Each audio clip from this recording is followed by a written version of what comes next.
அனைவருக்கும் வணக்கம். கணவர் மீன் முடிச்சிருக்கு இறைவனை வணங்குறாங்க. நம்ம புரட்சி கலைஞர் விஜயகாந்த் அவர்களுடைய பிறந்த நாள் இன்றைக்கு. அவர் பல பேருக்கு பசியாத்தின ஒரு பெரிய வள்ளல். எம்ஜிஆருக்கு அடுத்து அவரை தான் சொல்லலாம். எம்ஜிஆரை பார்த்து பார்த்து அவருடைய நல்ல கொள்கைகளை எடுத்துக்கிட்டு வளர்ந்த ஒரு நல்ல கலைஞர். அரசியலுக்கு வந்தார். அவரை நம்ம தமிழகம் யூஸ் பண்ணல. அதனால ஒரு சான்ஸ் கொடுத்துருந்துருக்கலாம். அவர் ரொம்ப மக்களுக்கு சேவை செய்யணும்னு ஆசைப்பட்டாரு.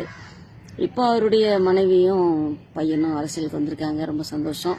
ஆனால் கொஞ்சம் வார்த்தைகள் எல்லாம் கொஞ்சம் பார்த்து அவங்க கேர்ஃபுல்லாக யூஸ் பண்ணணும். ஏன்னா அவர் பெரிய இமேஜை கிரியேட் பண்ணிட்டு போயிருக்காரு. அவரோட வாரிசா இவங்கெல்லாம் வரும்போது கொஞ்சம் வார்த்தைகளை பார்த்து பிரயோகம் பண்ணி மற்றவங்களுக்கு மனசு புண்படாத அளவுக்கு வாழணும். நிறைய பேர் அவருடைய கொள்கைகளை பின்பற்றலாம். உலகத்திலேயே பசின்றது கண்ணுக்கு தெரியாத ஒரு நோய். அதனால தான் வள்ளலார் பசிப்பினின்னாரு.